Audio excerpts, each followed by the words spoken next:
We completely turned around and rebuilt this countertop business in a matter of 120 days. And in this video, I'm gonna tell you how we took Anna, the owner of Allstone, from running the hamster wheel of the business completely depending on her, to being able to run on autopilot and give her time freedom to go on vacation, to go travel, and the business still make money and thrive without her. I'm gonna give you the background on why exactly she brought us in, then exactly what we did to replace her, and how this has helped the business grow tremendously without her constant oversight. And in order to tell that story, I'm gonna tell you about the 4 levers of scaling that we went through with Anna in order for her to go from that daily grind to actually building the business, working on it, and running it in a sustainable way that allowed her to get that time freedom back. That's been my dream since a very little girl. I just want to have the money and the time. Who doesn't? Right? That's the goal. And a million people told me it's impossible. Yeah. And I'm like, what if there's a chance? What if I try? Right? And I'll do anything to try. I received a proposal from you guys, and that made me tear up. It seems like the business has made a complete 180, and it's going in a direction that's very positive, very growth oriented. You seem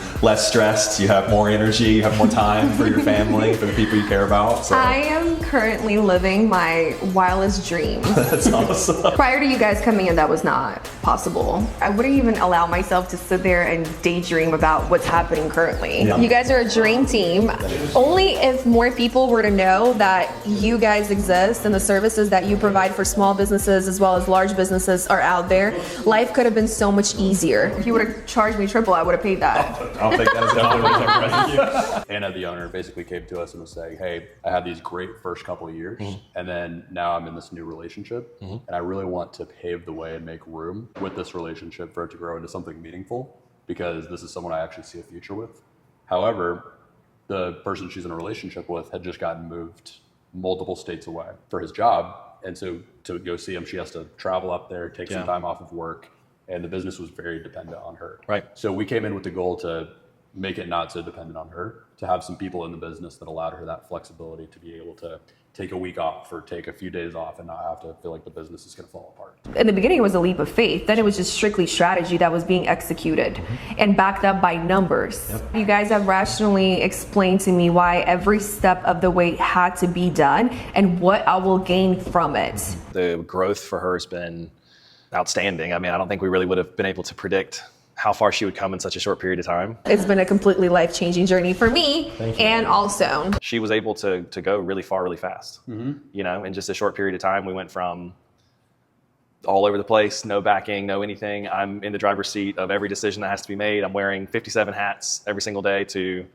now I've got some software that supports me, and I've got, you know, a person taking phone calls and putting stuff in the system and following up with clients. And then, you know, I think the big thing for her and that business is this rock star of a salesperson they brought on. Those first 2 weeks, we were able to kind of like collect her thoughts and then organize like a path for how those things were going to get achieved. That's a huge part of just what it is that we do Yes. with these, is we take all these floating around thoughts and we just kind of spend usually a couple weeks kind of capturing them, bringing them down, distilling them into one simple kind of like roadmap, Right. and putting it in the right order. Yeah. Because it's always like, I should do this and this and this and this and this and all these different things, but you can't do everything at once.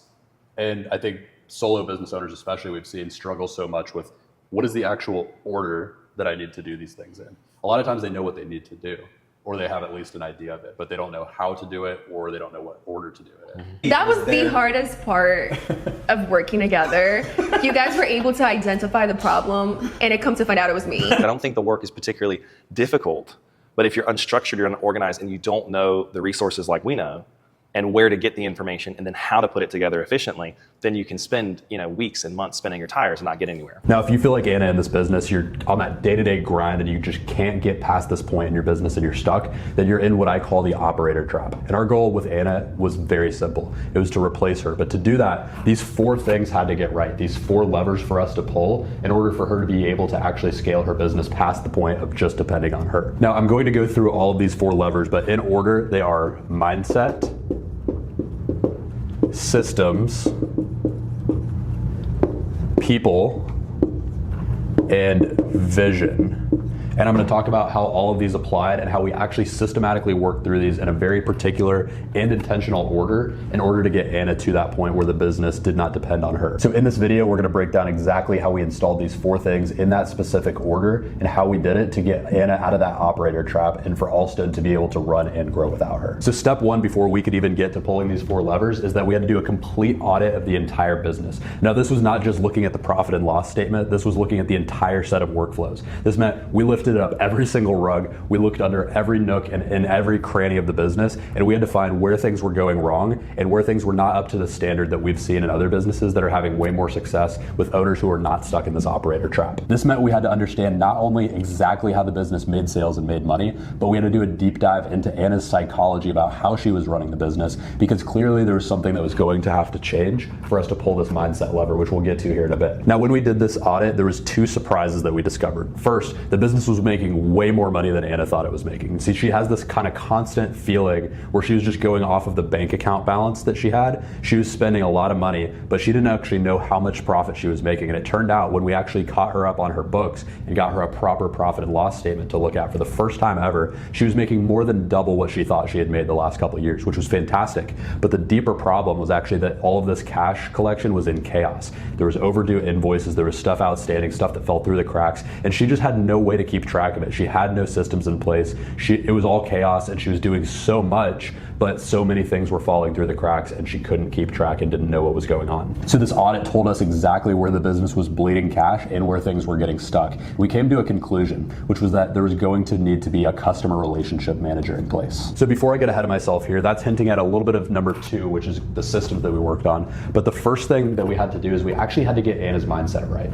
Now, you might think that mindset is just this kind of fanciful thing and it's not actually that important and it's just about what you do in your business, but it's actually very important for you to get your mindset right in your business, because if not, you will continue to move on this operator trap and you'll never be able to move past it and do these other 3 things. So what we had to do with Anna is we had to help her understand that the business and her had to be 2 separate things and that she could not wrap up herself. It was not her money, it wasn't her piggy bank. It deserved to be its own thing and to have investment in its growth. And you'll hear in this video how she kind of talks about how she came to that realization and she made this change from her and the business being one and the same to a few years in realizing this thing needs to grow without me. But for you to understand how Anna got to that point, first you've got to understand how she started in this business. I wanted to just talk about like what we did together, like for Allstone, kind of like what steps we took, what people we brought in, and then how it's been going since. I'm extremely excited to dive deep into that. I think what would be really helpful is to talk a little bit about the background. Like, how did you get started doing this? Tell us about Allstone, sort of the journey that you've had up until now. Okay, so I'm going to be very frank and honest during this interview. Me personally, I've been in real estate my whole life. I never had plans on opening up a fabrication shop. Right. My father has been in the business for over 15 years. Okay. He started the business with a partner that handled sales, and my father has always handled the production. Unfortunately, the partner ended up being a horrible human being. Oh, no. That's a tale as old as time, I think, yeah. I hope this goes viral.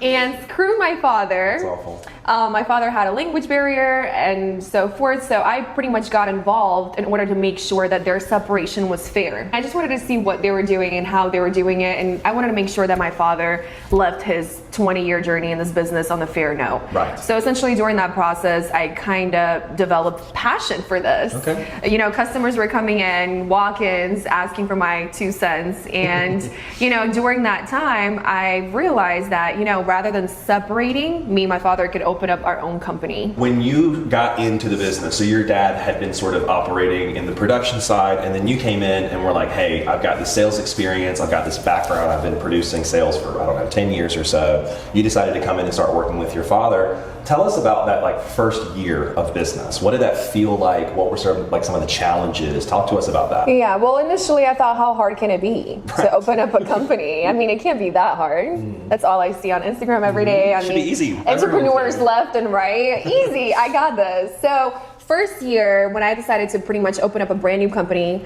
with my father, it was hell. Yeah. It was an emotional hell.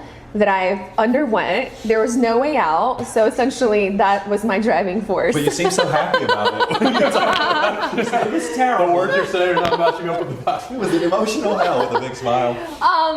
There was a lot of challenges, but you know, you start somewhere. Right.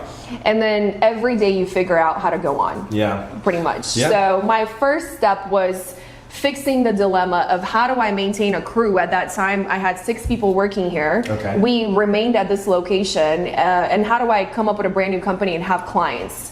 Because there's 6 people looking at me every single day asking where's work. That's a lot of pressure. A lot of pressure. So essentially, what was it like going from like always just kind of having to look out for yourself to like all of a sudden you got mouths to feed? Absolutely. So that was my motivation because I just had no choice. Mm-hmm. If I had a choice to get out, I probably would have, especially during that first year. I had no choice. Were you like commenting on all the little like Instagram people saying like, your business is so easy, and being like, no, it's not? I was saying 9 to 5 is a way to go. Do not fall for this propaganda. 9 to 5. So essentially the first year was the hardest because I was presented with this dilemma, how to create, you know, a business that pretty much it would look like it's been in business for over 10 years. Right. So I can get the clients right away because unlike others, I didn't start out small. I already had a crew here. So, you I think know, one of the first things that we noticed when we came to work with you was that it seemed like you had invested a lot in that brand image. Like you had done great with your logos, your website looked really great, and like I feel like a lot of small businesses, they struggle with that first step. Mm-hmm. Well, because of my problem, I pretty much put all my eggs in one basket. I was coming into a brand new field. I knew nobody in. I had no idea how to harvest client, how to dominate this market. So essentially my only choice was to put 100% on social media and online world. That was my only choice. Yeah. So essentially during that time, that's what I did. Yeah. And so once you got through that emotional feeling of like, all right, I've got to make this business work. I don't really have any choice. These people are looking at me. I got mouths to feed. You realize like, all right, I'm in the trenches. This is not going anywhere. Like I've got to kind of show up for this. Yeah. I think we looked through your books and your year one was actually not too bad. It was pretty great for a first time business owner. But then you start to get over that hump, right? And you realize like, all right, I'm in the driver's seat. Talk to us about what you started to realize, let's say kind of that second year, maybe where your own limitations were as a business owner. Like where did you feel like, okay, I have all this figured out, but I'm sort of struggling in these areas. Do you have any kind of recollection of that time? Well, first of all, I never got over that emotional feeling of, you know, I'm still in it every single day. I have to make my business work. It's it's a death row. Yeah. We all have that feeling from time to time in the business. Yeah. You wake up and you're just like, oh yeah, all of that today again, restart again and again and again. What was the question? So in year 2, you realize like the train's not stopping. Like you're in this, you got to do it, and obviously you sort of realized your strengths. That's what made the business successful. You also realized you had some areas for improvement. What were the areas that you felt like, okay, here's kind of my limitation. Like here's where I feel like I can't do these things in my business, and sort of talk to us about those areas. Alrighty, so problem number 1 was how to come in with already 6 employees, location, and create a brand new business that would generate clients right away. I solved that problem by putting 100% on online brand, website, ads, and so forth. So that problem was solved. Now I'm getting clients, right? Yeah. Now I have a lot of clients. And my problem number 2 was to pretty much manage the clients without burning myself out. So essentially imagine 10 to 20 projects a week, 10 to 20 invoices that have to be spread between deposits, leftover balances, and so forth. I have to pay out of that particular, all those invoices. I have to pay my stone providers. Right. I have to pay, you know, so pretty much my next issue that I was presented with is like organizational factor of it all. Okay. And that was is not that something that comes natural to you, organization, or was that something you had to kind of like pick up and learn as time goes on? No. So the targeted question. Well, the viewers at home may not be as accustomed to your organizational so skills. unfortunately, that is my biggest flaw. I'm not an admin. Yeah, sure. Okay, my number 1 goal every single day is money. Sure, great. Okay. And I think we need to meet more business owners that think like that. Well, we talked about this early on, the business owners that have the opposite, where they're like, let me get organized and then make money. Those are the ones that fail. That's true. Because there's no money to get organized with. Yeah, but also it just depends on the personality type. Like I'm definitely a personality B, you know, I am all over the place, but it gets done. I can sell and I can solve problems. Sure. But essentially when it came down to overwhelming amounts of, you know, leftover balances, you know, just organizational skills in regards to everything. I was presented with a problem. Okay. So in order to solve that problem, I wanted to be modern and dive into softwares. Yep. That is also not my strong point. Sure. Throughout this business journey, I've realized I only have one talent. It's to sell. That's probably, and I mean, I think There's nothing else I can do. You hadn't done your books yet when we came in, and you under-projected how much you had done by less than half. I had no idea how much I was making, how much I was selling, because I was lacking that organizational factor. And every single day I was doing a job of probably 6 employees that I have now, and I just didn't have the time or the brain power to get to it. Essentially, for 3 years since I started the business, my morning would start at 7 a.m. and it would end somewhere at 8 p.m. And whatever was not a priority, which is books, organizational skills, and so forth, I wasn't getting to it. Right. So I found myself in a huge hole at some point. Yeah. A burnout hole, leftover balances, things are everywhere, but the motivation remained. I wanted to keep on growing, but I had to be realistic, that there was no way for me to grow without having to fix these things, because during certain seasons when I would triple in revenue because of something that I'm doing great, I would have so many issues on the back end because all these factors were missing. You triple the problems too, right? Yeah, you triple the problems that you have to go clean up after. And looking at it all, it's a good problem to have, but I just didn't know how to fix it. Well, I think a lot of people that we've talked to think sales fixes everything. And listen, without the sales, you don't have a business, right? Like the fact that you made it those 3 years was because, you had just done so much production on your own. You're this huge sales engine.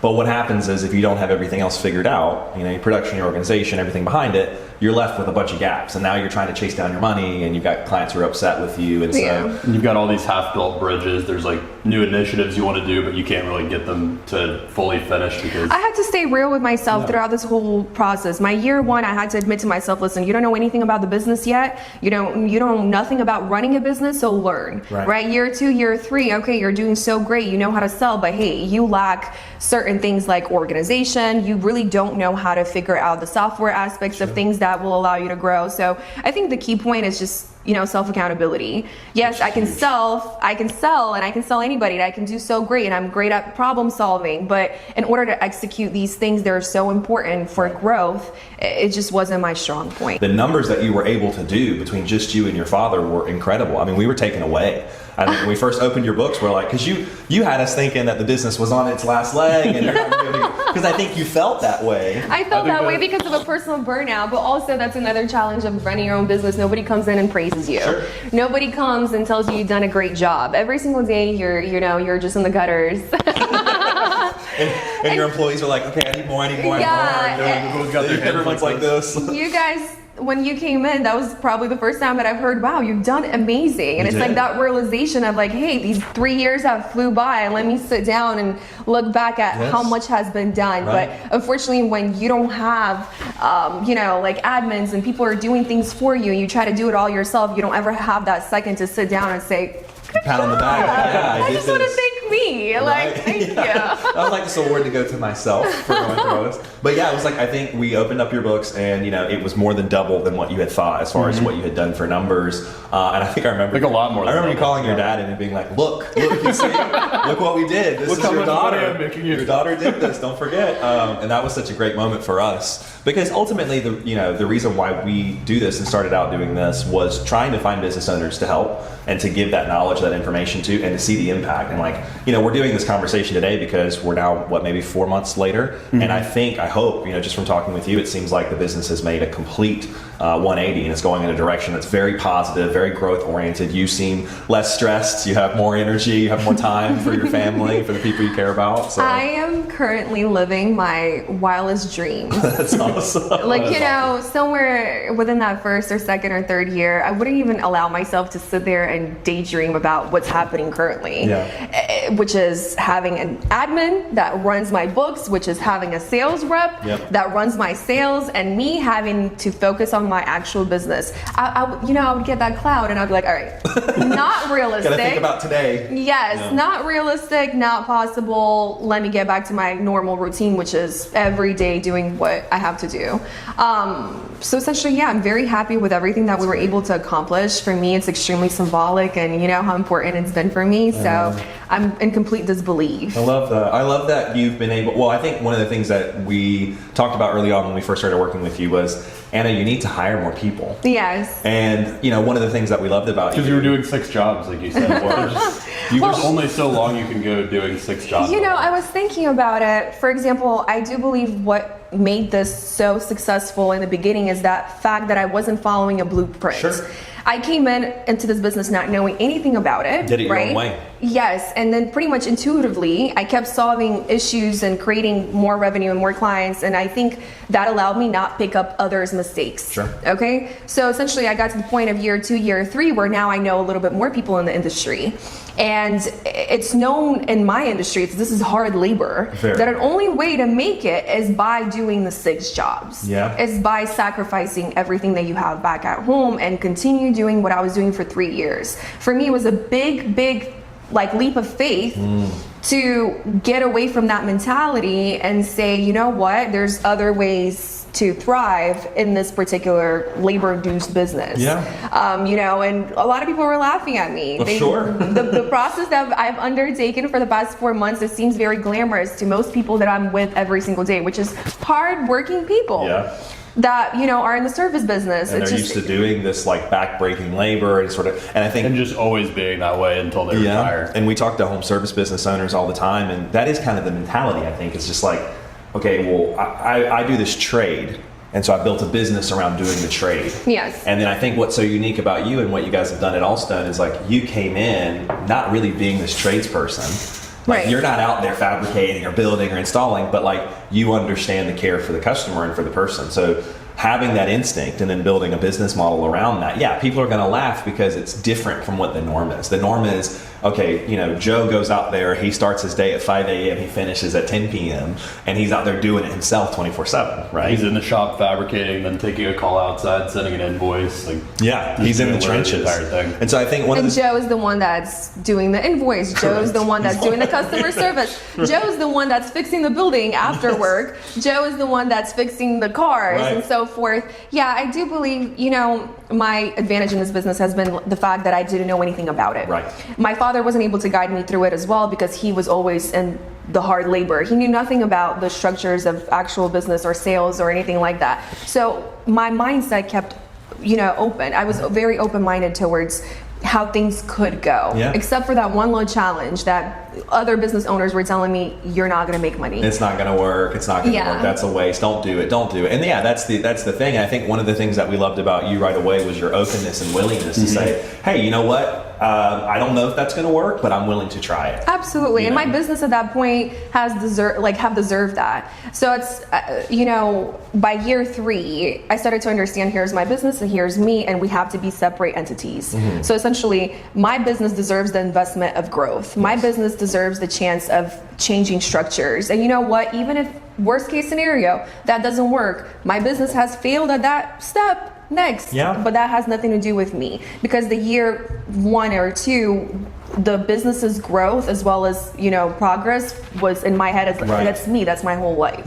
So essentially that's what helped me a lot by separating the 2 entities and treating it as is. Now if you're a business owner and you're watching this and you're seeing yourself in Anna at all and you're feeling like, just give me the roadmap to those next steps. Like you want to get through the painstaking difficulty of the guesswork of not knowing what the next best steps are for your business, go to the link in the description below and just book a time to chat with us. We do this for business owners all the time, and all we'll do on this call is we'll simply help you address what is that next best step for you, give you a little bit of a roadmap so that you can actually make the right next step for your business, stop guessing, and start to pull these levers. Yeah, and then you got to that point where you're like, hey, I'm willing to start investing in my business. I think that's when we finally got into contact with you, which was through our mutual friend Lordson, which shout out to Lordson if he's listening. Shout out to Lordson. Connected us here, and he said, hey, I've got this great friend, and she's got this really great business. I think she's stressed out because she's wearing all these hats. And, you know, he and I have been friends, and he said, hey, like, I know what you guys do with Scale for Sale. Would you guys be interested in having a call with her? And I you know, talking with you a little bit after this process, it's funny because the first call I had with you, I think you took it as like obviously like a sales pitch. You're like, this guy's trying to close me. He's trying to pitch me. Well, and on the phone, I'm kind of like, I don't know what we can do. I don't know if it's going to be able to work. I really don't know what we can do for your business because all he told me was you're doing countertops and you're stressed out. So speaking even more towards your intuition and your gut instinct of like wanting to to invest in your business. Even after that first call where you're like, oh, this kind of feels like a sale, I'm not quite sure, you actually decided to commit and said, hey, let's see what this would look like.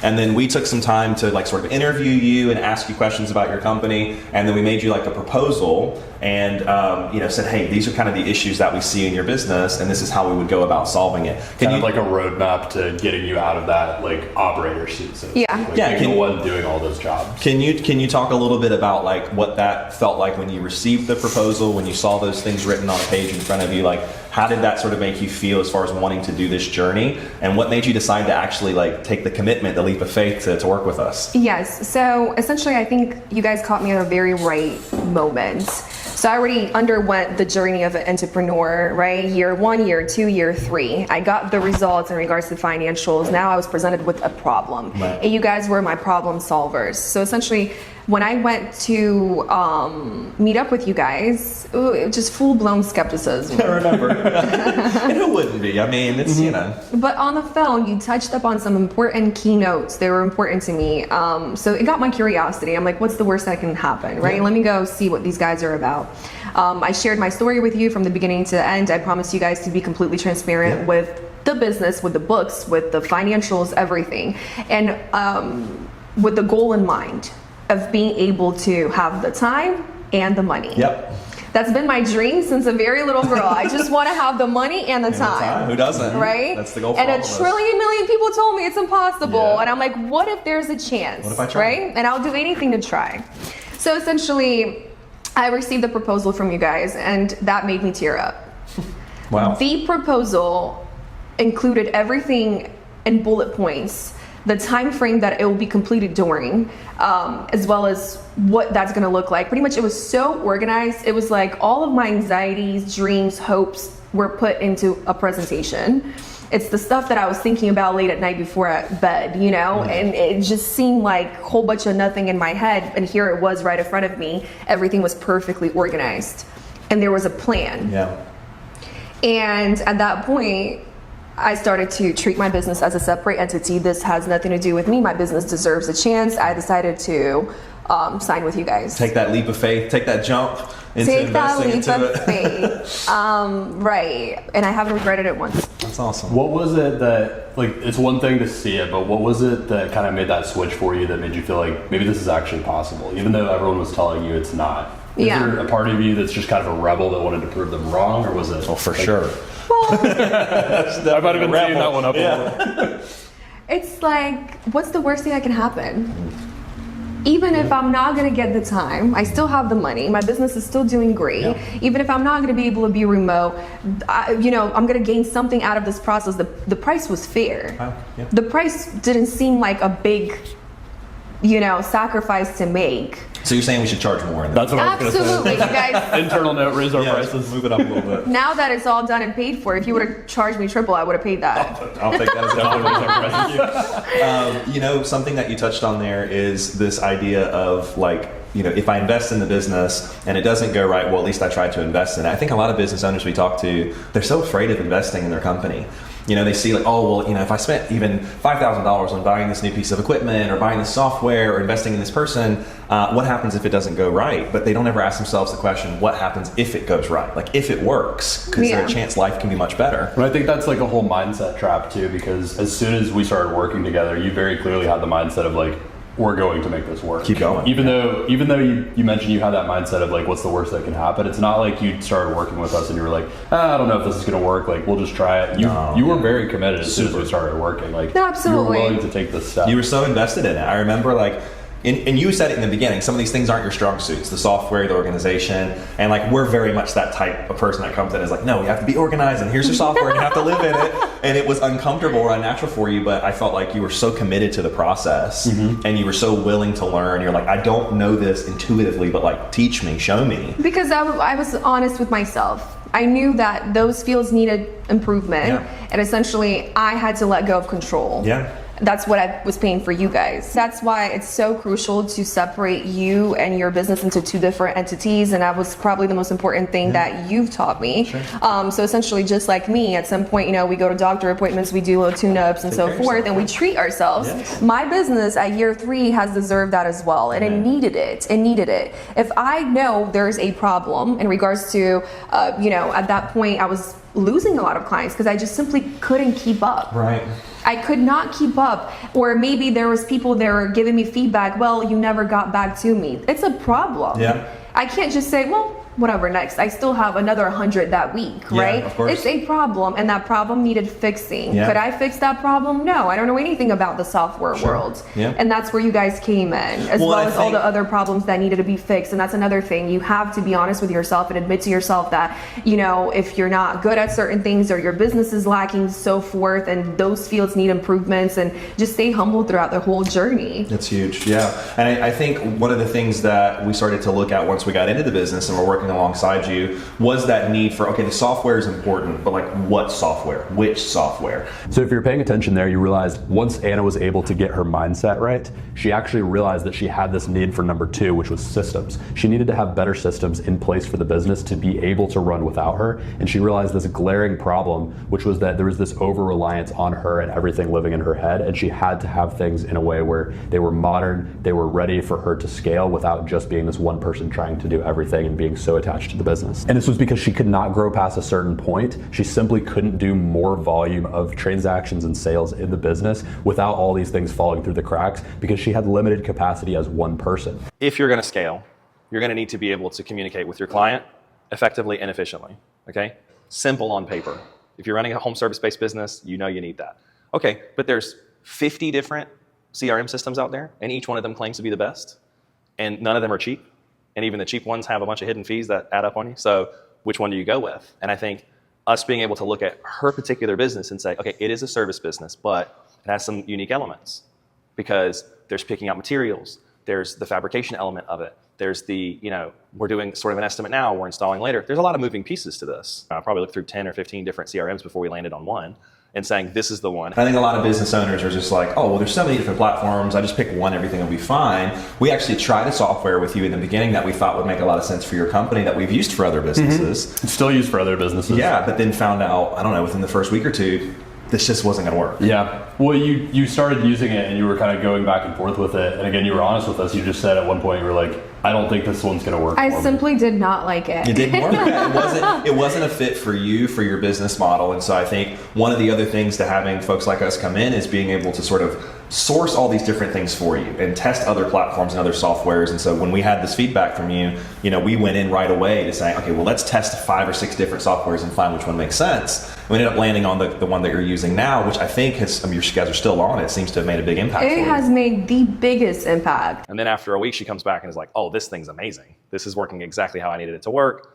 And then we were also able to unlock financing options for her through this, which she had never done. Mm-hmm. Millions of dollars in revenue sold and services sold, never had done financing. So imagine what it's going to look like a year from now. The systems that we got right in this business, we're putting a CRM in place called Housecall Pro and having standard operating procedures of exactly how we guided the customer through the customer journey every single time, one specific way, so that everything happened the same way consistently to pave the way for what we're going to get through in number 3. And putting Housecall Pro in place and really having it in the right spot and the right systems was a complete game changer for the business. But before we get to number 3, I want to give you a little bit more context about just what this started to look like for Anna and how she started to feel about it. I want you to understand before we get deeper into this, before we get to number 3, what we started to find as we started to pull back the layers deeper and deeper of this business, because this happens every single time, pretty much 10 out of 10 times as we start to look into a business and make these moves, is we see this one thing that every business owner has and has to get over before they can truly make these things happen. And this is something that typically you don't think is going to happen until you actually get to the point where you have to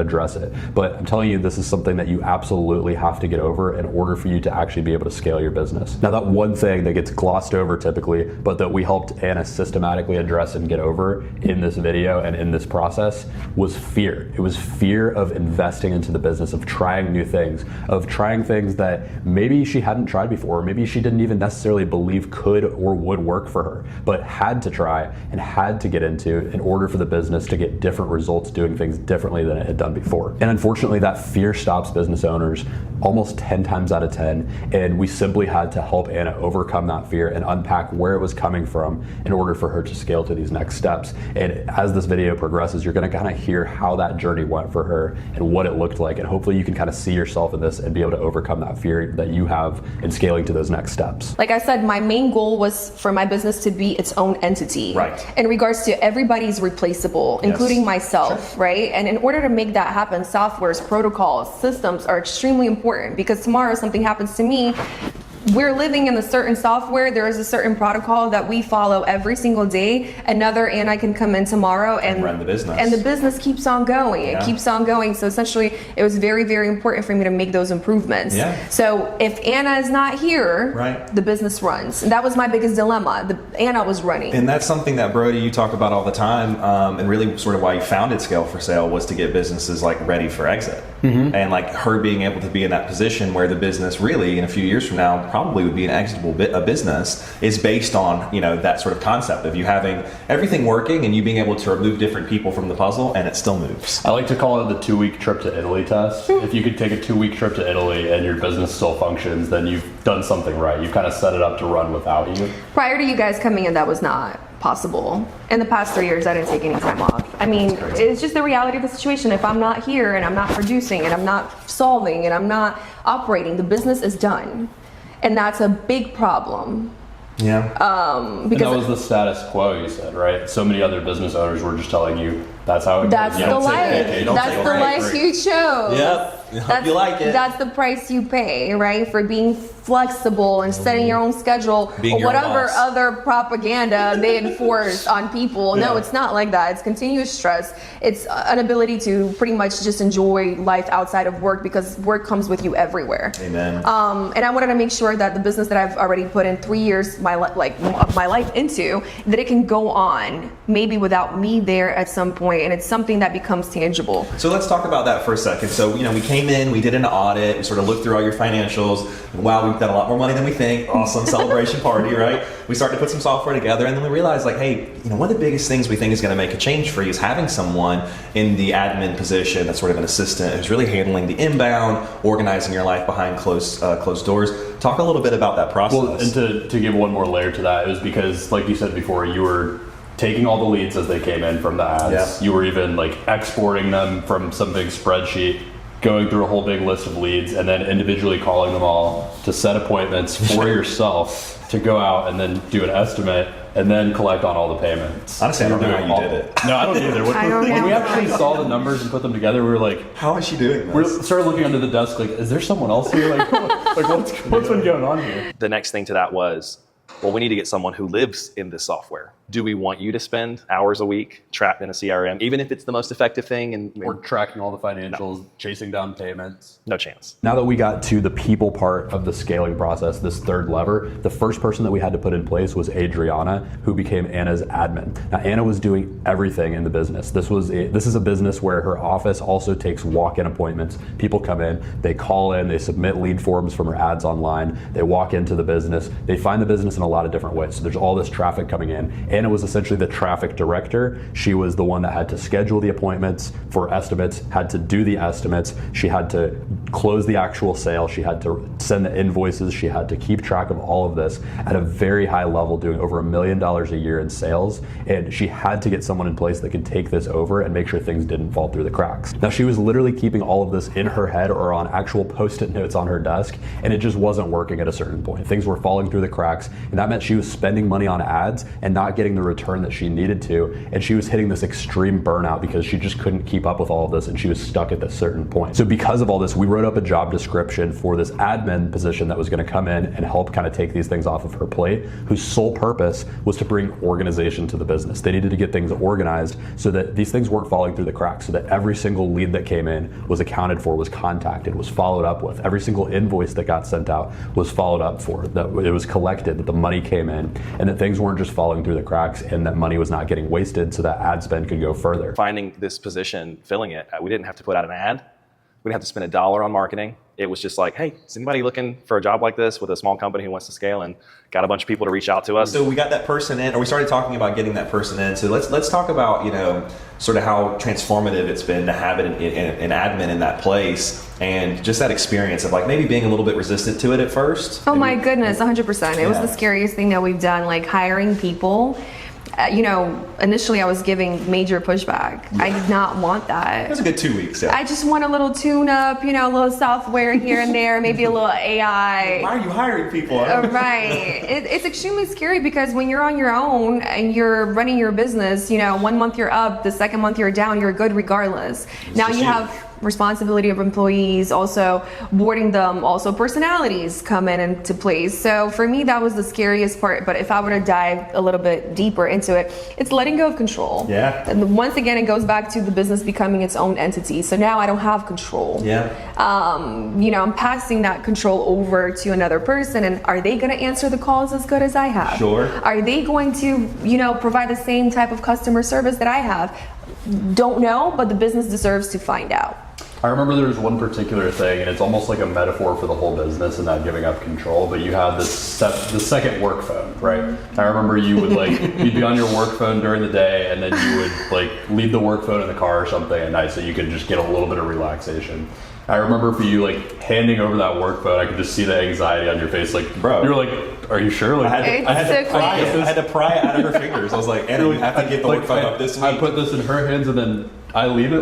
Well, it took me 2 weeks to give that phone up. Because that phone is where people are calling. Those are my clients. That is my money. That's the business. Right? So essentially me passing that phone over to somebody else, what if, you know, what if it's not going to be as good and that's it? My pipeline is done. Yeah. I have no work, therefore I have no money, and I'm doomed, and the life is over. The stress is back. Well, and one of the things that we think about, I think, you know, going from a business where it's sort of like a solo entrepreneurship or even like a small partnership where it's just a couple of people, the goal of business is going to continue. It has to actually be a place that's going to create opportunity for others. And that's where you see massive success in businesses, is when it becomes a place where you're able to hire 10, 15, 20, 30 people. Now, is there ways to be efficient?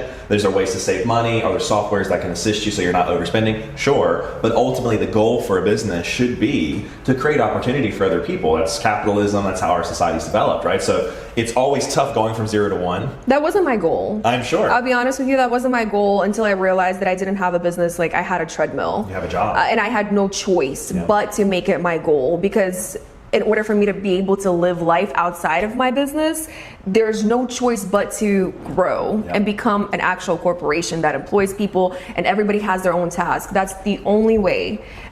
Without that, treadmill. Yeah. Morning till night, morning to night. Between you and myself, we probably hired and fired hundreds of people. So having somebody that sort of knows how to look at that approach with someone new probably gave her a ton of confidence. And then I also think we were able to communicate what the company needed this role to be doing very clearly and effectively. So when they came into the position, they were able to get rolling within the first few days. I mean, Adriana, you know, definitely has the organization, the energy, the mindset for this position.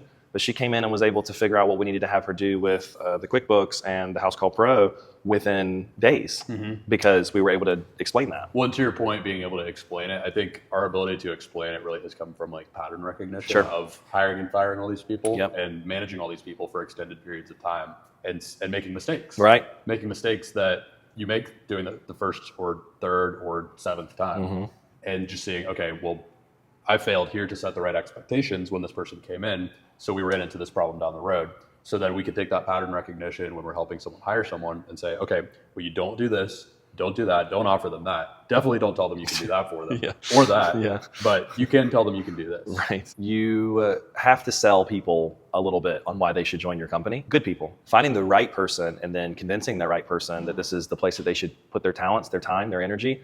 It's a big deal. And I think a lot of folks they don't appreciate how much they need to be selling that person also. You know, it's not just what are you going to do for my company, it's what is my company going to do for you. And to your point, part of that is saying, well, we don't want the wrong person in this role. And because we don't want the wrong person, here's what won't work for us. This is the type of person that we don't want to have here. And here are all the bad things about the job that you're going to have to deal with if you do join this company. Because at the end of the day, work is work. Even if it's the job that you love, even if it's the work that you enjoy doing, it's still work. The best way to respect the options that the employee has now in the market is by telling them all the unsavory things they might expect. Because most employers won't do that, you know? And it's not like you need to talk bad about yourself or about the company, but just being realistic and saying, hey, some days are going to suck because of this. You know, sometimes you're not going to know exactly what to do because of that. Are you ready for that? Are you okay with that? Is that something you're ready to get on board for? And I think you get more commitment out of people in that process, because now knowing what could go wrong, they're still saying, yep, I want to join this. I can deal with that. I could deal with that. And actually, I think that that's a better, problem to have than the problems that I think could happen in this company that no one's telling me about. We got the admin in, Yes. and that was pretty much the first step in you sort of getting that transition over. So now you're able to be more of just a salesperson, which you were naturally good at, naturally talented at. It's what you sort of had built your business from. We should talk a little bit about what the admin does. Yeah, please. Yeah, let's talk Because about we that. kind of listed out all these different things that you were doing, but if we break down what is the highest leverage thing that you could do in the business that you were already doing, it's the sales, right? You were going out there and actually making the money. But there's all these little things these tasks that had to happen outside of that too, like watching for the leads, maybe taking like incoming calls as they come in, taking incoming walk-ins as they come in, because this is a showroom too, which means if you're trying to not miss any, you got to be here, be present. So now she's in here 9 to 5 basically. She takes any walk-ins, she takes calls that come in, she keeps up with the books. So none of that admin stuff you're doing. She's sending out estimates. She's like watching the pipeline as they go through. And if you do want to go on vacation, like she can actually follow through with all that stuff, collect your money, all the most important stuff, right? That like could otherwise fall through the cracks. So what has it been like the last couple months just having her in here and like being able to take some of the weight off of that? Well, that allowed me to pretty much focus on the business. I was focusing on the clients prior to be able to focus on the actual business, the growth factor of it all. I couldn't afford to do that because I was on that phone. I got extremely lucky with my admin that you guys have found for me, as well as boarded her, because she's everything that I'm not. Yeah. She's extremely organized. She's extremely detail oriented. She's the force that doesn't allow all these people to fall through the cracks. Yeah, sure. Gianna. She's like, what are you saying about me? But she's definitely the That yin to timing your was yang. perfect. Yeah, she's this sort of catch-all and is very good at keeping all the little details and the moving pieces, which as a business owner, it's difficult when you're focused on the most important task, which is making the money and trying to make sure people are paid. Having that person to be able to be the catch-all is huge. In business, speed to lead is everything. That means how fast are you getting to the leads that come into your business, especially if you're running ads and you're paying for these advertisements. When leads come in, the quicker you get to them, the more likely they are to close. And if you spend any time not getting to them, their motivation wanes and they're probably going to go somewhere else and get their service done by someone else that's a competitor of yours, and you just lost that business and you wasted the money paying for it. So speed to lead is absolutely everything. So our first thing with Adriana was we routed every single type of lead to her. Everything on the phones, the call-ins, the walk-ins, the forms that were coming in on the website, the everything, the emails. We routed everything to her so that she could actually start to keep track of this and make sure that they landed squarely in Housecall Pro, that they were accounted for, that they went into the sales pipeline, and that they were going to be taken through the entire customer journey if the business had anything to say about it. This meant that the thing that we had to really get straight on with Adriana is that they would live and die by the CRM. There was no putting something on a piece of paper somewhere or on a whiteboard somewhere and just letting it live there or just letting it live in someone's head. It all had to be in the CRM, and everything had to run the same way every single time. So we set up these standard operating procedures with her, really drilled this to make sure, and we actually even went through all these mock processes where we acted like a customer to make sure that she was trained on things and doing things the exact right way to make it the most likely that all of these customers would follow through the entire customer journey and make money for the business. Now, once we got this right, that single-handedly made probably one of the biggest differences between things just falling through the cracks all the time, everything depending on Anna, to things actually being able to run smoothly and be kept track of, and for the business to have that solid foundation to grow on. You could even see like a visual representation. I remember like the last time we came in here was the first time that you had that. You didn't have that big whiteboard before. Now there's literally like all the projects are there. You Plus got a these calendar. these like things on the wall with the projects up there, and like Yes. you can see the organization manifested. That was also a big part of letting go of control. It was very important for me to pretty much maintain that family dynamic workforce and within the office. So since day one, since Adriana started, I would just be very vocal about everything that I was doing. I think that helped her process, her onboarding process. And right now, she almost manages me. Yeah. Every day she's like, Anna, did you do that and that? I'm like, I totally forgot. Thank you. Sit down and get it done. I'm like, wow. Okay, boss. It's so helpful, but there's no such thing as, you know, boss or whatever it is. There's a business that I'm trying to make like an entity, and then I got extremely lucky with the right individuals. Yeah. For me, I knew that was what I was lacking, so I was originally looking for somebody that could pretty much do just that. Right. Detail-oriented, organizational factors, the pretty calendars, everything. Yeah, and I've got to give a little shout out to my wife on this one, because she's the one that recommended Adriana. I know she's going to be perfect for this. She's got all the skill set for it. You know, she's going to be a great fit for that. And it's been so nice to see you guys get together and make that work, because she's definitely been an awesome fit for this business, and it's huge to growth. I think having that type of person who can organize all the details, put those things together for you, obviously a huge game changer. And so you put her in this position. And it was very, very important for me that whoever was going to come into this position, or even other employees, are happy here. Yeah. So we took quite a bit of time to sit down and figure out commission structures as well as salaries, and then just overall dynamic, because I feel like that's what I've gotten so lucky in. I genuinely feel like they care. Right. You know, about what my story has been here, everything that I've done, and it just takes away so much stress for me. Well, it's a reflection of you as a leader, because I think great leadership qualities are people that can, you know, create culture, not like wait for it to come to them, but create culture by sort of deciding how it's going to be in the office. And like you mentioned a few minutes ago, leading by example and saying, like, I'm going to work alongside you. A lot of people don't do that. And a lot of people that hire, they bring people in and you're just, that's it. It's sink or swim. Like, here's your job, here's your title, here's what you're expected to do. Go do it. But you spent a tremendous amount of time, and you saw what was good about investing in that. And I think that's obviously why you guys have such a great relationship. Well, another thing that helped is that, you know, we were all going through this transitional period. So it's not like her or whoever else were to come in and here's already a blueprint to everything that you have to do. It was a huge learning curve, and I think it really helped our dynamic, because we were learning together through our trial and errors and fixing it as we go, you know. And I was continuously looking for her input and her opinions in regards to things that I'm not good at, which is detail orientation, you know, organization and so forth. I am real by myself. I'm not good with that. So whenever she had an opinion in regards to something, let's do it your way. That's what I mean, is like a lot of people, a lot of business owners, we know a ton of them, they would still try to micromanage that moment. Even though they know that they don't know what to do in that field, they would hire and then try to micromanage it and be like, no, you need to do it like this, or I don't want it like that. And that's, I think, again, this is the way it's always been done. Right. And you're so transparent and honest and vulnerable in saying, like, I want to grow this company and you're going to help me and let's build it together.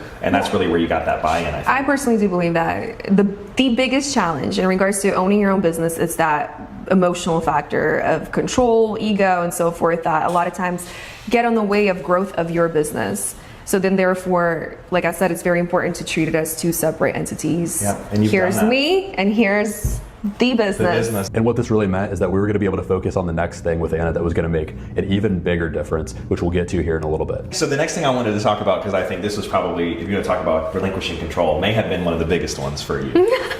Which is another big There's step. another layer to this. So we do software, we twist your arm to get an admin in, you're like, no, we get the admin in, fantastic. And then you were like, this is enough, you guys just get out of here. Yeah, please leave. And then we're like, no, actually, one step further, you need to get a salesperson. And we know you've been in that seat for so long and you're so talented at it, but you need a salesperson. And what was interesting is I feel like there wasn't quite as much resistance, because you were like excited about having someone work with you.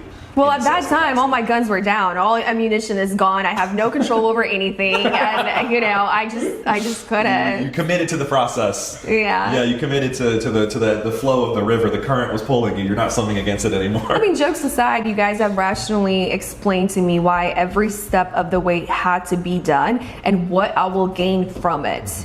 It wasn't. In the beginning, it was a leap of faith. Then it was just strictly strategy that was being executed and backed up by numbers.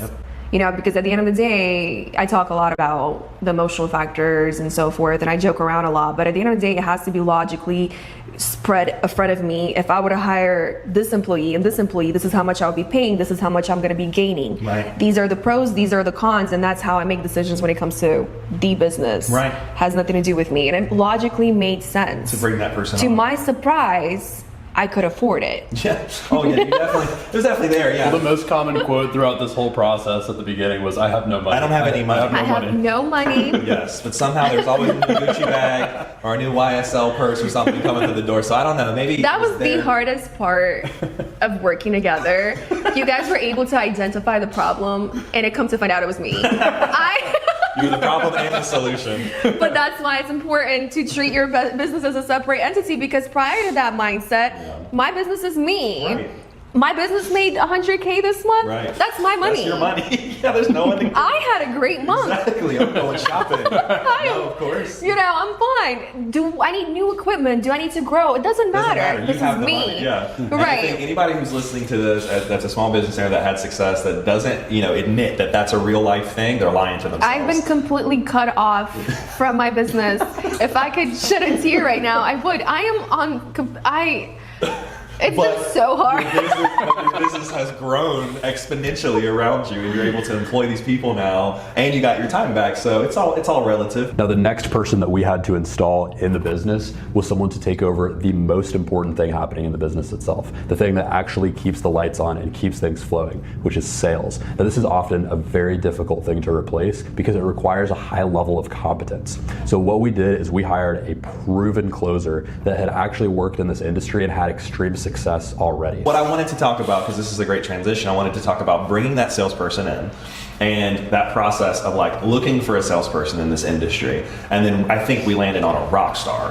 Who you got for this business? I mean, he's one of a kind, great experience, ended up being, I think, a fantastic choice for your business. But Killer accent as well. Yeah, accent's awesome, 100%. Can you talk a little bit about that experience of like hiring a salesperson that you had never done before, you'd always been in charge of it, and what it felt like to sort of kind of pass the reins in that direction, and then how you feel now that that's kind of finished? So, throughout my entrepreneurship journey, one thing I've realized is how important it is to hire competent people. Okay? And competent people or employees come with a price. Yep. Right? That I was willing to pay. Because I've seen how many issues you can have by pretty much trying to cut the corner and hire maybe people that require additional learning and so forth, rather than somebody with experience in the industry. Mm-hmm. And then now that becomes your job, and it creates a lot of issues and kind of takes away from the purpose. Mm-hmm. I've learned that by watching my back house. Yep. Unfortunately, in the labor enforced businesses like mine, that happens quite a bit. And then there's a guy that comes in with 10, 15 year experience, and his salary is double, and but hey, he produces triple. Right. And most of the people in the industry that I'm in will tell you, nope, let's go the cheaper route. So when I envisioned the future of my business, it was very important for me to find somebody extremely competent. Mm-hmm. Even with the sales guy that's with them now, who I think is going to be a huge part of this business for a long time to come, he had options. It's not like this was desperation hire and he had to find work. He was working at a place he enjoyed. He was making good money. He liked the opportunity or the chance to join something that was growing, mm-hmm. and to be able to have his own voice and put his own ways and his own approaches to things into the company. And he's going to get that chance that he wouldn't have elsewhere. Mm-hmm. So. And we were very upfront with him on the way in. Like, hey, it's her and her father, and that's the business. So if you're ready to come in and grind, it's going to be a grind, mm-hmm. then this is the place for you. If you're wanting to come in here and collect a check and sit on your butt and, hope that commission walks through the door, with money in their hands, probably not going to work. I found that person, and I had to chase that person, and I had to reel that person in, and I had to maneuver it, and I had to just do anything I possibly could have in order to bring them in. Yeah. Most importantly, give up all control, yep. and figure out a vision. Yep. Because a competent person that comes in, they need a vision. It's not always about, the money. It's also about what's in the future. Right, and I understood that when I had my salesperson in front of me, and I wanted them to work for me so badly. So that required me to change a little bit of my vision when it came to my business. That included a potential partnership. Yeah, and opening sort of the opportunities for him to really make an impact there. I want to touch on something because I think it's so powerful. What you just talked about. That's such a powerful, I think, mindset. Because how many people have you talked to that they don't want to invest in labor? It's kind of the norm for us. I mean, especially people who have been in business for a long time, they've had a couple of people not work out, and they just throw the baby out with the bathwater. He hates when I say that. It's one of those They throw things. the baby out with the bathwater and just think, okay, well, this can't work for me, so I'm not going to try it anymore. And I think just going all in, taking that big risk, knowing that like it's going to pay off because this person has a paid track record. And has been able to make it work before. I think that was a really smart decision to make. When you Absolutely. essentially had a recruiting business, that was one Yep. of your first companies ever, one of the first businesses that you built, that you exited successfully. And so I think, you have a lot of direct experience with like what it is versus hiring someone competent who obviously commands a different salary expectation and has different insight and needs to be a part of the vision versus finding the cheapest, bottom of the barrel person and then trying to navigate them on the way up. Now, I'm not saying there's anything wrong with hiring people without experience. If you get a great feeling from the person, a great, culture, and you can train the skill, why not? But I think it depends on the position too, because we Right. talked about two different positions in this interview, which is the admin and the salesperson. Admin, she had work experience, but she didn't have direct industry experience, but she had tangible skills that were able to be translated because Yes. it didn't have that like requirement of industry experience. and the right personality. You guys were And the right crucial to the personality. success of that position, because imagine a person coming into the admin position and me not being able to teach them what they have to We do, bridged because that gap for you. I don't know. Yeah. I just somehow did it all. I wrote it all on little pieces of paper. That was a huge factor. So you guys being able to board her and incorporate softwares that make it easier in order to set up that person for success. Yeah. And me coming in and pretty much adding on an additional, commission structure Yeah. in order to make that person happy. I feel like that's what got me to the point where I'm at. I don't think I have employees. I have partners that That's great. care equally about what we do here. Yeah. And it's just been a game changer. Well, and you mentioned for a second too, and I think this is also an important thing to touch on, was like you had to fight to get the right salesperson. Like you knew who you wanted, and it was a sale. You had to sell them on why they're working here. And I think there's so many business owners that we talk to that are just like, oh, well, I'm giving them a job, so they better be happy to show up here. I've got this great big old business. This They should be lucky to work. They're for me. lucky. They're lucky to be here, and I'll pay them whatever I want to pay them. And if they don't like it, they can leave. And that type of business mentality is dead. What you're Absolutely. talking about of being like, no, you're a partner here. I trust your vision. I want to hear your voice. I'm willing to pay something that's livable. I'm willing to give you opportunity to actually make real money after the livable wage. It's not just make your little thing and then leave. Like you really think about the long-term investment in that person. And I think that's another key factor as to why you've been able to put together a great team, is that your willingness to come forward and say, I want you to be a part of this. It's infectious. In order to do this, we had to write up this job description to make sure that we were going to find the right person with this proven track record. We also had to be competitive. We had to put in place not just commission, but a base salary that could feed his family, pay some bills, give him that solid foundation to stand on to get his feet wet and get ready and start running things. But then an aggressive commission structure that actually had tiers where it would climb up to a higher percentage as he unlocked more and more levels of sales and got to higher tiers, specifically as he exceeded the sales that the business was already doing just under Anna doing sales. Because to support the admin and to support his base salary and the other things that were being added as expenses to the business had to make more money. It had to not just do what it was doing before, but it had to climb up to another level. So we made these aggressive goals and these aggressive structures to allow him that space and that ability to achieve these higher levels of sales that the business had ever seen, so that the profit would stay intact or potentially even climb. Now, most owners end up cheaping out here and they want to just do a commission-only structure. They don't want to pay any base. They want to try to hold on to as much potential upside as possible and limit things, and that's where they get it wrong.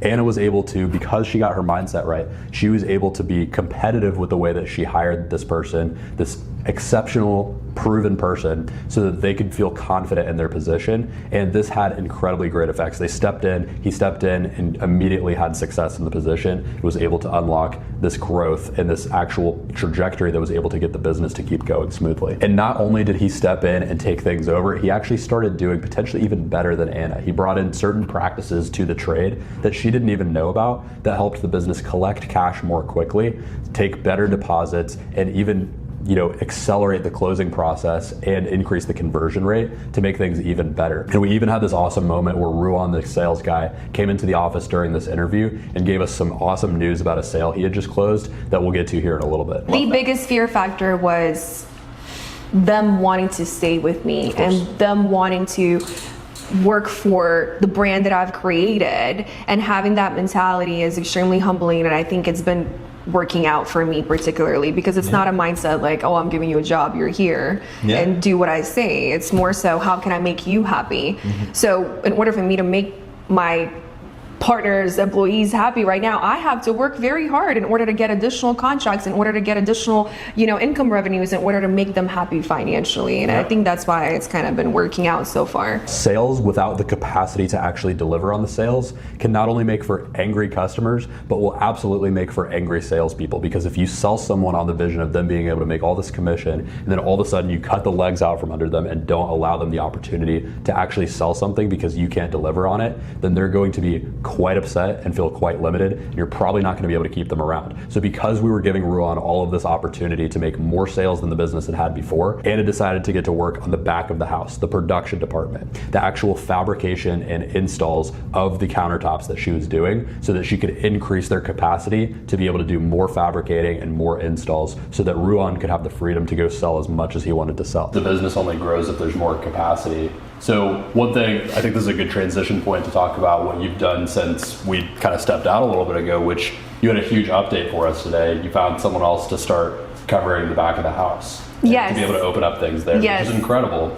Because if you think about, like, you've got this incredible salesperson doing nothing but selling, they can only sell as much as the back of the house can deliver on at one time. And so I know that was the big thing that we left off on, was your goal was to open that up more and to allow them to be able to sell more. And thanks to you guys have strategically pretty much made this plan for me. First thing first, admin. Second, sales representative, and third, we're going to focus on the back of the house. When you're a business owner, you're on your own and you're used to being on your own, and without that structure or somebody walking you through that process, you need to make a change, but what do you execute at what point is unknown, and it becomes a mess.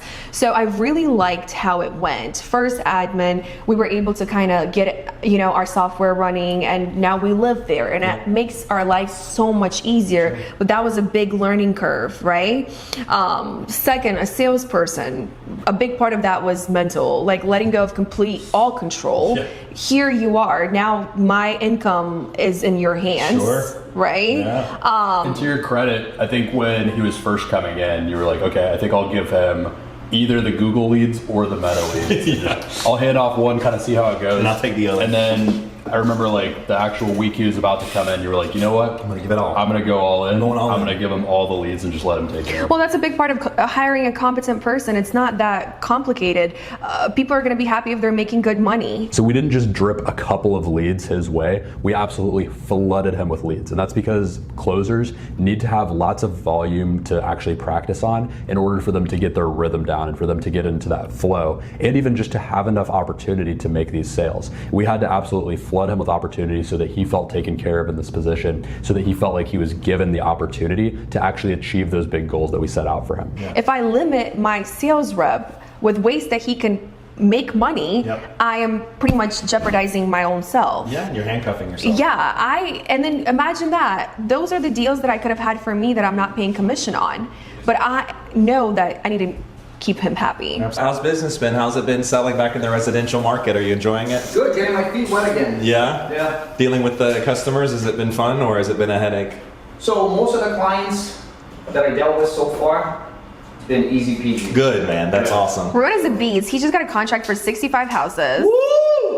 Let's go! I had to send him out on the boat with the owner of the company. I'm like, go network. It was worth it. It was so worth That's it. definitely worth it. Yeah, sure, you should buy him a boat. Ruan came in. He was like, she's inviting me on the boat, but it's Friday. I'm like, are you kidding Go, me? go, You better go. Let me know. Like, dude, get drunk. Do whatever. Is the new guy getting started yet? He's already working. He's actually installing today. So you imagine, in my wildest dreams, I was trying to get somebody that cuts, fabricates, and installs. So ultimately what my dad knows how to do, right? And then he can do it all. So today my installer wasn't available and I just sent him and my fabricator out on the project. So Amazing. Right when this big contract hit too. So the big contract, I have a hotel contract. what does it kind of look like today with all these different systems running in place? What does like your week to week look like? What does it look like when you come in, and what are some of the focuses you have? The way it's looking right now is exactly the way you guys predicted it to work. How are you feeling now at the end that everything's been completed? And also, what are the visions and the steps for the future for you? What's next in the Allstone journey? Well, first of all, I just want to thank you guys for completely changing my business as well as my personal life. Since everything has been executed, I've just been enjoying myself. That's great. I took a few weeks off. I felt like it was well deserved, and I also now have the time to brainstorm of what the future is looking like. So essentially the way it is right now is exactly what you guys have said was going to be. Now I am pretty much managing the business. I'm not managing the clients. I'm managing my employees. I'm managing the business. That allows me to kind of get my creative juices flowing. You're working on the business rather than working in the business. Yeah. You kind of see it from like a bird's eye view. What do you see as the next couple steps, and what's kind of your goals right now? My focus is growth. Now I have the team to fulfill the future vision. So essentially my goal is to go commercial. My goal is to get larger contracts going and focus on problem solving, which is at this point now I have the time, I have the freedom. That's right. I also have employees. So in order to make them happy, I need more volume. And now we can actually fulfill it.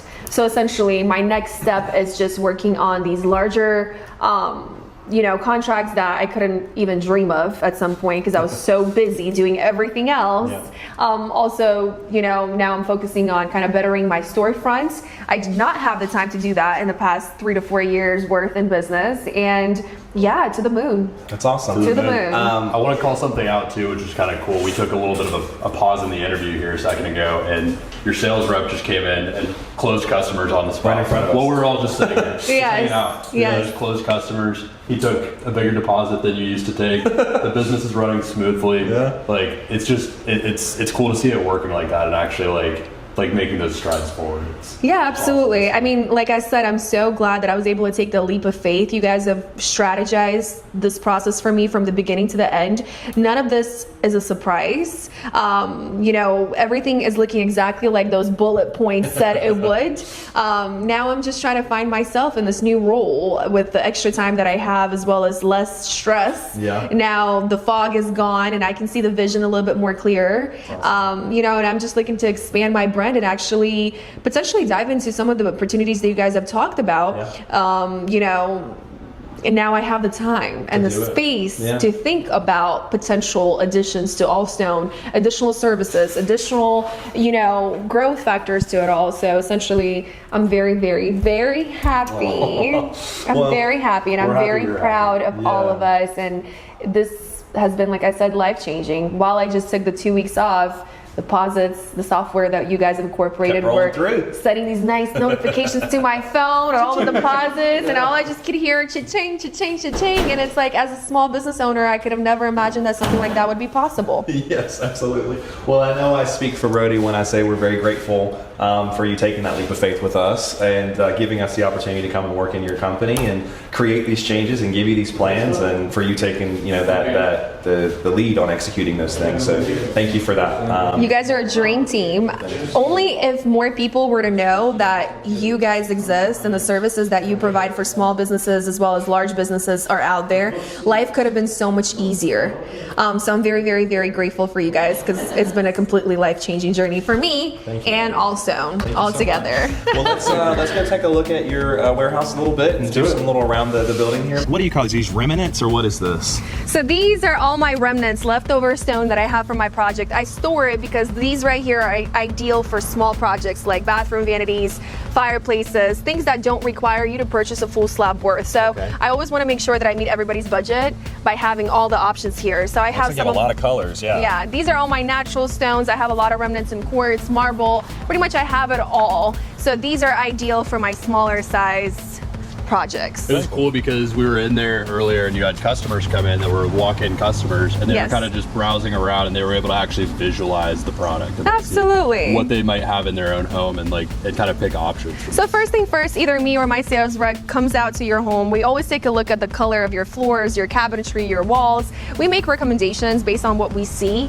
but regardless of the process, the customer has to come and see the stone in person, touch it, feel it before we kind of pull the trigger. So they come in and I show them all the options. I have some of my budget-friendly options here, but all of the other ones are ultimately inside where we were interviewing. So the customer picks the color, we take our measurements, we do the templates, and it comes here, and the next step would be to fabricate it. So essentially we cut to size, we fabricate it, that goes on in the back. That's where the magic happens. Let's check it out. It's where the magic happens. Okay, so what are we looking at here? What is So this? here we have a quartz kitchen being made out of the stone that's called Terra Luna. Okay. So essentially our saw cuts it, we get it on the table, and we fabricate the edges based on customer's preference. That process takes about anywhere from 1 to 4 days. Our turnaround time is only 5 business days. So once my guys are done, my installers come in, they pick up the stone, and they go to your home, and the installation happens all in one day. Very quick, very easy. The hardest part of it all is just deciding between all the hundreds of color options. Sure. And somebody like me will put their 2 cents every chance they get. And I'm gonna tell you, this does not look good. This will look good, and so forth. Love that. How was it kind of like getting that eye for design? Is that something you came in with, or is that something you had to kind of learn as you got into the business? I had to learn, because what looks good to me doesn't always look good to you. So essentially there's always cues around the home, and my goal is not to transform the whole entire space. My goal is to use the countertops to kind of update the space without having to change everything else after I'm done. So the way I like to call this process is marrying it all together. Okay. So for example, if you have your outdated travertine floors from 30 years ago, right, that you're not looking to change in this current moment, well, I'm going to possibly suggest as a gold calicata, which is essentially white quartz with a little bit of a gold vein on it. The white is really going to brighten up the space. It's going to make it look extremely modern, but that gold vein is going to marry everything together for you. Now, since you guys are like a custom fabricator as opposed to like, the small kind of junk you'd see over at like Home Depot, let's say, for instance, since Yes. you can do everything from scratch, is there any limitation to the type of designs and styles that you guys can do? No, or? absolutely no limitations. We're Home Depot, where, your Lowe's, they offer you 6 colors worth as well as 3 months turnaround time. 3 months compared to 5 days? Yes, That's crazy. as well as an additional 30% markup Oh, to wow. what I charge. Here, when you go direct to the source, so essentially, while you cut off the middleman, like Home Depot or Lowe's, and you come directly to places that do the labor, you have a lot more freedom when it comes to a lot of things. Colors, edges, profiles, radiuses, sinks, whatever. There's just no end to it. Yeah, you guys are full fabrication, so you can do pretty much any range, any design, any style. So even if it's not for like, just the countertop for your kitchen, like I know you guys mentioned you do even custom furniture for people as well, right? Absolutely. And then I always make sure to tell my clients, listen, you have so-and-so left over piece. Would you like to change your guest bathroom so that doesn't go to waste? There's just no limits to what can be done. And we make sure that we always meet everybody's budget as well as the aesthetic preferences. So essentially, it's a very easy process, I would call it. It's not that complicated. Awesome. So in the next stage of the business, what do you see it looking like in here and in the office? Like if you could kind of like project that next version of Allstone. So I see a lot more people working here. I would love to continue to grow my Allstone family in order to fulfill the demand. A lot of times, I do have a good problem on my hand. A lot of times I can't fulfill the demand. My number one priority in my business is customer service. Sure. And I think that's why we grew as fast as we have. So essentially I'm looking for an addition of maybe potentially 10 to 20 people worth. Let's do it. Exciting. I would love to add on in the front so we have more sales reps, and essentially I would love to own a full service company where we do everything like floors, cabinetry, walls, because I would like for a person to come in and be able to just kind of pick everything Full out remodel. here. Yeah. Without having to kind of go through the struggles of where do I go, how do I get it done.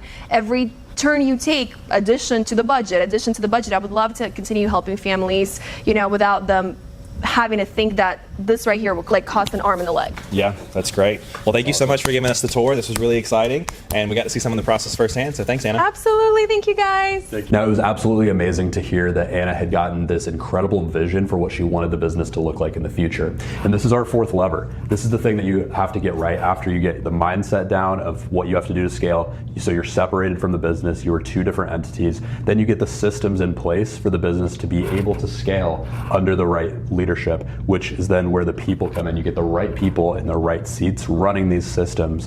They're benefiting from the mindset that the owner has, where they have the freedom to excel and do things the right way and bring their expertise to it. And that's when you, as the owner, can start to focus on that vision that you heard Anna talk about, where she's projecting what she wants the next couple stages of the business to look at. And that's the compounding effect of all this. Now that Anna had the right mindset, she had the right systems, she had the right people, and she had the vision in place for this business to grow, it has the actual ability to scale. It has all the pieces working together in place to be able to get to the next level. And that is when you unlock the true magic formula of scaling your business. When you have that mindset, you have the systems in place, you have the people rallied around them, and you have that vision to get people all moving in the same direction. She recognized after a couple of years, if I want to make this business sustainable and I want to buy my time back, I have to spend a little bit of money and invest in getting the right people, the right systems, and being willing and open to direction to take that next step and that leap. And I think that's what she gave us. And I think we were able to deliver. What do you think is like the biggest takeaway from this? I think that solo entrepreneurs really need to find partners, one way, shape, or form. I think the best businesses that I've witnessed, the best things that we've seen growth in have been where they have folks that are bouncing ideas off of each other. And in a short period of time, she was able to see that by just having two more people literally in the room with her to talk to. That's what I hope that we can continue to be for other business owners. If that rang true with you, if any of this stuff is stuff that you think needs to be done in your business, maybe you're kind of spinning your wheels and trying to figure it out, head down to the link in the description, scaleforsale.com. We'd be happy to talk about it with you. What that'll look like is just a quick check with you and your business to see which of these 4 steps you're at, and we'll custom tailor a solution of which one you're going to attack next so that you're doing the right next thing for your business and prioritizing the thing that's going to unlock that growth the most quickly. So if that sounds like you, I'll see you on that call, and I really look forward to dissecting what's going on in your business and seeing how we can help. But in the meantime, I think you'll also really enjoy this next video about how we turned around a different kind of business in the blue collar service industry. If you want to check that out, watch it right up here somewhere. See you on the next one.